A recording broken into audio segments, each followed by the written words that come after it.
baik di dalam bidang ekonomi, politik, pendidikan, dan lain sebagainya, dalam cobaan, ya Pak ya. Dalam bidang ekonomi, ya, khususnya kepada ibu-ibu, jangan terlalu memikirkan minyak, ya. Minyak masih ada. Kalau nggak ada nanti datang ke tempat saya kerja, masih ada minyaknya, tapi harganya mahal tuh ya. Masih ada, jangan perlu pusing-pusing memikirkan. Harga-harga sudah mulai naik. Ya. Kalau bapak-bapak saya rasa nggak terlalu pusing, karena begitu dapat gaji, gaji sama ibu, nah itulah yang mengolahnya, gimana caranya. Jadi itu semuanya masalah dunia, Bu. Sekarang yang akan kita bicarakan kegembiraan ini yang diberikan oleh Rasulullah. Jadi Rasulullah itu ketika masuk Ramadan, contoh kita Rasulullah, laqad kana lakum fi Rasulillahi uswatun hasanah. Jadi contoh kita Rasulullah. Bagaimana Rasulullah itu menyambut Ramadan, bagaimana Rasulullah itu ketika datang Ramadan gembira, sampai kepada sahabat, gembira, Ramadan telah datang, Ramadan telah datang. Ini dapat kita temui di dalam sebuah hadis Rasulullah SAW disampaikan oleh Abdurrahman bin Farazan Al-Dawsi, yang dulunya bernama Abdul Syams, yaitu hamba penyembah matahari. Sebelum dia jadi Islam, Pak, masih jahiliyah, dikatakan namanya Abdul Syams, hamba penyembah matahari. Lalu ketika masuk Islam diganti Rasulullah menjadi Abdurrahman. Ayahnya Usair, tempat tinggalnya Daus, daerah Yaman, makanya Al-Dawsi. Kalau dibilang tukung Al-Martukungi, Al-Medani, Pak ya. Ya itulah bahasa Arab. Lalu berubah lagi namanya, Pak. Kenapa berubah? Karena dia sangat menyayangi kucing. Dia sangat menyayangi kucing, kemana-mana buat kucing itu di tempat yang baik. Maka diberilah kunyah, namanya bahasa Arab, kunyah, gelar, yaitu Hurairah. Hurairah itu kucing kecil. Kalau kucing besar lain lagi namanya nanti, Pak. Kalau kucing garong lain lagi namanya, kan? Begitu deh. Ini kucing kecil namanya Hurairah. Jadi apa? Ini dibuat nama bapak kucing lah. Ya, jadi panggil Abu Hurairah. Nah, ini namanya Abu Hurairah ataupun Abi Hurairah. Nama aslinya adalah Abdurrahman. Jadi Abu Hurairah ini memberikan kabar kepada kita, yang mana kata Abu Hurairah ini, hadis ini diriwayatkan oleh Imam Ahmad, An-Nasai dan Baihaqi. Ya, nanti telah dilihat di Sunan Ahmad. Yang mana kata Abu Hurairah, qad ja'akum syahrun mubarak. Ini deh. Ataupun dari yang lain dikatakan qad ja'akum syahrul Ramadan, syahrul mubarak. Telah datang, kata Rasulullah, telah datang suatu bulan yang penuh berkah. Ini harus kita, inilah gembira kita, Pak. Jadi ada 6 kegembiraan kita, keistimewaan kita, kemuliaan bulan Ramadan ini. Yang pertama kata Rasulullah, qad ja'akum syahrul mubarak. Telah datang, sungguh telah datang. Sudah datang, Pak ya? Berapa hari datang ini, Pak? Ada yang datangnya sudah 2 hari, ada yang 1 hari, ya Pak ya? Ada yang 3 hari. Ini sudah datang, Allah. Sungguh sudah datang. Qad ja'akum syahrul mubarak.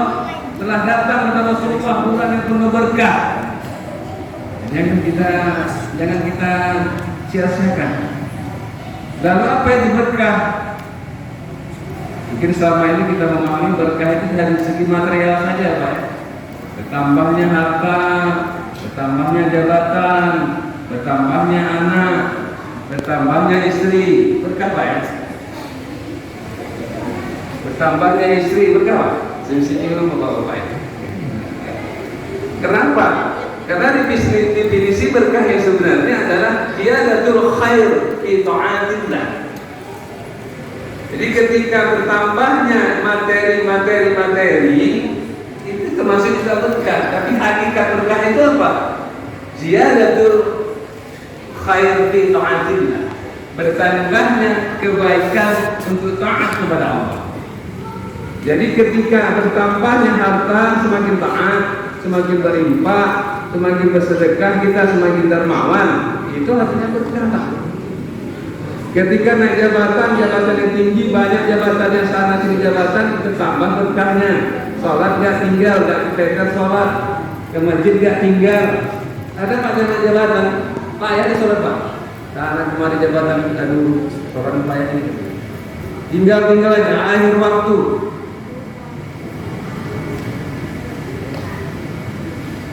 Tambah anak taat, anak taat, suami taat, istri taat, berkah. Tambah istri, kalau bapak itu pun makin taat dan istri berkah. Berkah. Semakin menambah, sering ke masjid, banyak rezekinya, uang belanja lancar, apalagi makin sayang sama ibu, sama anak-anak makin sayang. Tapi kalau makin menambah, makin berantem di rumah, piring sering pecah, apalagi belanja kurang, Allah ta'dilu fawahidah kata Allah. Kamu tidak bisa berlaku adil, cukup satu aja. Itu gak berkah dia. Udah sering berantem mana berkah Pak ya? Jadi definisi berkah sebenarnya dia adatul khair bi ta'atillah. Bertambah kebaikan untuk taat kepada Allah. Berkah, sakit juga berkah kata Pak. Sakit juga kita berkah. Dengan sakit itu kita taat kepada Allah, berkah. Siapa contohnya Pak? Nabi Ayub alaihissalam. Nabi Ayub itu Pak, sakitnya mungkin tidak ada yang sesakit sekarang ini, sampai diungsikan ke tempat lain, berulang semua sampai tinggal hanya katanya, tinggalkan ya Allah lidahku, lisanku untuk bisa mengingat kepadamu. Semakin bersakit semakin taat kepada Allah, berkah. Nabi Sulaiman, Nabi Daud diberikan kejabatan, diberikan kerajaan, diberikan pasukan. Pasukan itu Pak yang tak dimiliki oleh seluruh manusia. Pasukan jin, pasukan binatang, pasukan lain paling Pak. Pasukan angin. Karena ada sekarang Pak, Amerika ini ada pasukan jin, pasukan angin. Di Soviet, Rusia nggak ada tuh Pak. Yang ada pasukan hanya Nabi Sulaiman. Makin sombong bangga, makin taat dia, makin taat kepada Allah. Maka dia adalah khair bi taatillah. Maka ketika kita semakin taat kepada Allah, itulah namanya berkah. Berkah. Makanya berkah itu tidak semata-mata kita artikan dapat nasi berkah dimakan kenyang, Pak ya. Bukan kenyang. Itulah sama ini. Jadi itulah yang pertama kata Rasulullah, qad ja'akum syahrul mubarak. Inilah kegembiraan kita, bulan berkah. Jadi bulan Ramadan ini berkah, berlipat ganda amalnya Pak. Diubah keramik satu kotak, berlipat ganda jadi 10, jadi 700 kali. Bahkan kata Rasulullah dalam sebuah hadis qudsi bahwasanya kata Rasulullah, puasa itu aku yang mengerjakan menggantikannya. Bahkan tidak terhitung balasan. Makanya berkah juga dilipat-lipat. Bulan mega bonus, inilah Ramadan. Bulan mega bonus, bulan penuh berkah. Yang kedua kata Rasulullah, iftaradallahu alaikum siyamam. Telah diwajibkan puasa itu kepada kamu, kata Rasulullah. Wajib puasa ini di bulan Ramadan, hanya bulan Ramadan diwajibkan puasa. Ya ayyuhalladzina amanu kutiba alaikumus siyam kama kutiba alal ladzina min qablikum la'allakum tattaqun. Syahrul Ramadan alladzi unzila fihi al-Qur'an. Di bulan Ramadan diturunkan Al-Qur'an. Hanya di bulan Ramadan diturunkan Al-Qur'an. Hanya di bulan Ramadan diwajibkan puasa. Nabi-nabi yang lalu tidak di bulan Ramadan, hanya kita. Iftaradallahu alaikum siyamam, diwajibkan kepada Allah puasa itu di bulan Ramadan bagi kamu. Yang ketiga kata Rasulullah adalah tuftahu fihi abwabul jannah, dibukakan pintu-pintu surga. Jadi hadis ini jangan kita anggap sepele, ini dari Allah. Rasulullah menyampaikan inilah benar, dibukakan pintu-pintu surga kata Rasulullah. Tuftahu fihi abwabul jannah, dibukakan pintu-pintu surga sekali Pak. Jadi bermacam-macam ulama memahamikan ini. Ada ulama mengatakan dibuka pendaftaran sekarang Pak. Nah, di mendaftar sekarang pendaftaran. Daftarnya dengan apa? Dengan amal ibadah, banyak baca Al-Quran, banyak berinfak, banyak bersedekah. Jangan tinggalkan salat, ya mulai puasa jangan tinggalkan. Ini pendaftaran, Pak. Daftar dulu. Sudah dibuka itu pintu surga, daftar.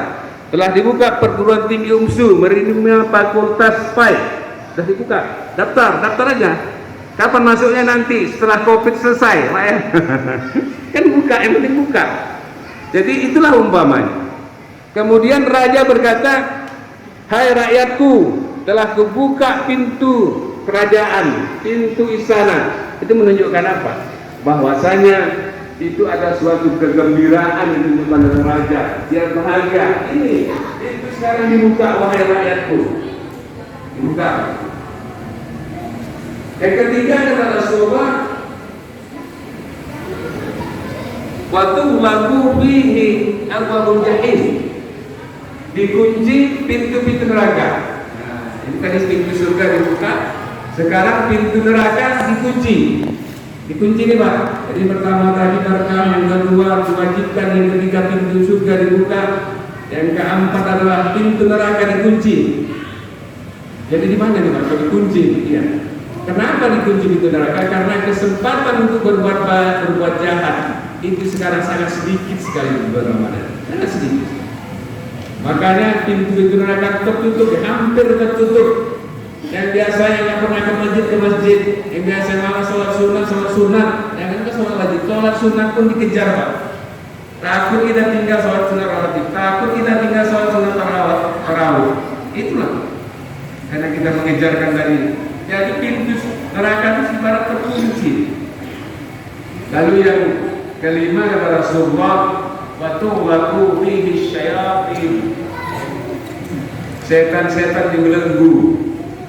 Hati aman kita nih Pak, setan-setan yang dibelenggu ini. Setan-setan yang dibelenggu Pak. Waktu melakukan bihi syayatin, setan-setan telah dibelenggu kata Rasulullah. Bagaimana ini? Nah, karena masih banyak juga Pak, setan tadi dibelenggu, tapi kok ada yang makan siang Pak. Kok ada juga yang hilang selop ini. Kok ada juga yang ngamuk-ngamuk ini Pak ya. Ada juga yang marah-marah ini, ada juga yang mengajak berantem ini. Padahal setan tadi dibelenggu. Jadi menurut Imam An-Nawawi, setan yang dibelenggu adalah dikunci atau dibelenggu ya. Ketika dia ingin turun ke bawah ketika dia belajar, dia menjumpai beberapa profesor sehingga mulutnya terkunci ya. Sehingga mulutnya terkunci, dia nggak sanggup untuk mengatakan apa-apa karena segan ya, karena mungkin profesor itu ilmunya lebih hebat. Tidak bisa, tapi mulut saya terbuka, bisa bicara. Tapi ketika saya ingin berkata kepada Rasul, tidak bisa. Seolah-olah mulut saya terkunci, terbelenggu. Jadi maknanya apa? Ketika setan ini belenggu, kenapa? Yaitu ketika iman kita kuat, ketika tawakal kita kuat kepada Allah, ketika ikhlas kita murni kepada Allah, maka ini semua membelenggu setan. Kenapa ada yang tadi kita bilang ada berantem, ada yang mencuri, ada yang makan siang? Imannya lemah Pak. Imannya lemah, makanya setan menggoda mereka. Jadi inilah yang dikatakan Rasulullah, wa tughlaqu fihi syayatin, yaitu setan-setan dibelenggu. Kemudian yang kelima adalah fihi lailatin khairun min alfi syahr. Nanti kata Rasulullah, di bulan Ramadan ini kata Rasulullah ada suatu malam yang lebih baik dari 1000 bulan. Yang lebih baik dari 1000 bulan. Jadi surah apa di surah Al-Qadar? Inna anzalnahu fi lailatul qadar. Akan turun malaikat-malaikat nanti di mana malam itu lebih baik dari 1000 bulan. Apabila kita beramal pada malam itu, pahalanya lebih baik dari 1000 bulan. Sedikit kali Pak, 1000 bulan cuma 80 tahun lebih. Sebenarnya 1000 bulan di sini adalah tidak terhingga, karena orang Arab itu mengatakan juta-juta itu tidak ada juta-jutaan. Jadi 1000, ribu. Sebenarnya ini adalah tidak terhingga ketika kita mendapatkan Lailatul Qadar ini. Itulah satu hadis yang disampaikan oleh Abi Hurairah. Kemudian ada satu hadis lagi disampaikan oleh Imam Ahmad juga. Yang ini sangat baik bagi kita, yaitu inilah keistimewaan pada bulan Ramadan ini, yang mana dosa-dosa kita diampuni. Mana Rasulullah SAW bersabda, "Man shoma Ramadhana imanan wa ihtisaban, ghufira lahu ma taqaddama min dzambi." Barang siapa yang berpuasa Ramadan, kata Rasulullah, dengan dasar apa? Dengan dasar iman. Puasanya tidak karena segan sama suami, puasanya tidak karena segan sama istri, puasanya karena tidak segan sama berdua, sama tetangga, bukan karena pemerintah puasanya, karena dipanggil Allah, ya ayyuhalladzina amanu, karena Allah lillahi ta'ala, iman, wahtisaban, kata Rasulullah, karena perhitungan, karena tidak main-main puasanya, serius kajinya puasanya itu. Akan dihapuskan dosa-dosanya yang telah lalu. Ini pada siangnya, Pak. Pada malamnya Rasulullah mengatakan, "Man qoma." Kita satu. Yang pertama man shoma, yang kedua kata Rasulullah, "Man qoma Ramadhana imanan wa ihtisaban, ghufira lahu ma taqaddama min dzambi." Barang siapa yang menegakkan malam-malam Ramadan ini, yang mulai malam Ramadan, membaca Al-Quran, berzikir dan lain-lain amal-amal malam Ramadan ini, ghufira lahu, dengan dasar iman juga, imanan wa ihtisaban, ghufira lahu ma taqaddama min dzambi, maka akan diampunkan dosa-dosa yang telah lalu. Maka bagi kita, kesempatan ini jangan kita sia-siakan. Di akhir hadis Rasulullah mengatakan, "Man hurima khairaha faqad hurima." Barang siapa yang tidak mendapatkan kebaikan di bulan ini, maka dia tidak akan mendapatkan kebaikan di bulan lain. Barang siapa tidak pada malam hari ini, pada bulan ini tidak puasa, pada bulan ini mulutnya bisa dijaga, pada bulan ini masih juga maksiat, pada bulan ini tidak taat, pada bulan yang akan datang pasti tidak taat. Maka Rasulullah mengatakan, "Man hurima khairaha." Barang siapa tidak mendapatkan kebaikan pada bulan ini, faqad hurim, maka dia tidak akan mendapatkan bulan lain. Bulan Ramadan ini nggak mau, Pak, apalagi bulan lain, tidak mungkin. Sedangkan di bulan Ramadan dasarnya sering ngaji, sering berjamaah, akhir Ramadan kurang, apalagi tidak taat. Nah itulah. Kemudian terakhir, kata Rasulullah pesankan kepada kita semua lagi, "Rubba shaim." Berapa banyak orang yang berpuasa, man siyamihi illa al-ju'. Pada saat berapa banyak orang berpuasa untuk yang mulai kita atau sholat wajib yang lain, kita mari kita perhatikan adab berjamaah. Adab berjamaah kita perhatikan. Bagaimana adab berjamaah yang baik itu? Tunggulah imam kita datang. Ketika imam mengucapkan takbir, baru kita takbir. Ketika yang masbuk, yang membawa anak, baik ibu-ibu atau bapak-bapak, anak laki-laki di belakang, anak perempuan di depan. Kalaupun ada yang mau bersamping kita, anak kita taruhlah dia di samping sudut yang paling kanan supaya tidak mengganggu seorang lain, baik, Bu ya. Boleh kita bawa anak kita di samping, kita bawa di sudut yang paling kanan, nempel ya ke samping. Kemudian kalau kita masuk, janganlah mengejar imam, Pak. Ketika masih ada yang mengejar imam, Pak. Imam sudah 2 rakaat dikejar sama, tidak bisa. Cukuplah berapa dapat imam 2 rakaat, kata Rasulullah, ketika kamu dapat rukun itu sudah dapat 1 rakaat. Jadi nggak perlu dikejar imam. Wah, imam udah rakaat, hampir sama syaratnya kan. Tunggulah imam 2 rakaat masuk, kita 2 rakaat, Allahu Akbar, sampai salam tambah 2 rakaat lagi. Jangan kita kejar imam. Kemudian selanjutnya bagi bapak-bapak di sini, kalau bisa yang di belakang imam adalah orang-orang yang mengerti tentang bacaan-bacaan Al-Quran yang baik. Karena apa? Karena ketika imam berhalangan, ketika imam lupa, bisa menggantikan, Pak. Dan kita lihat di YouTube itu ketika imam batuk-batuk, Pak. Di Arab Saudi sana ada sebuah masjid, imam batuk-batuk nggak bisa. Seperti itu, Pak. Saya pun kadang kalau banyak bicara batuk-batuk nih, Pak. Jadi siap-siap yang belakang nanti, Pak. Maju nanti kalau saya nggak sanggup maju. Saya mundur, aku maju. Saya nggak keluar, kecuali saya batal ya. Kecuali saya batal dulu, saya keluar dari samping. Tetapi kalau saya batuk-batuk nggak bisa lagi melanjutkan, Alhamdulillahirabbil alamin, Ar-Rahman, Bisa lagi Pak? Yang mundur Pak, itu maju Pak ya. Nah, baik kan? Ya, jadi begitulah aturannya Pak. Agar kita berjamaah ini mari kita tegakkan supaya apa? Supaya jangan sempat kata Rasulullah tadi, ini jangan sempat nanti banyak orang yang sholat malam mendapatkannya hanya capek saja. Jadi inilah lebih kurang yang dapat saya sampaikan. Mudah-mudahan bermanfaat bagi kita semua dan menjadi amal ibadah bagi kita semua. Lebih dan kurang saya mohon maaf. Kepada Allah saya mohon ampun. Saya sudahi. Wabillahi taufiq wal hidayah. Assalamualaikum warahmatullahi wabarakatuh.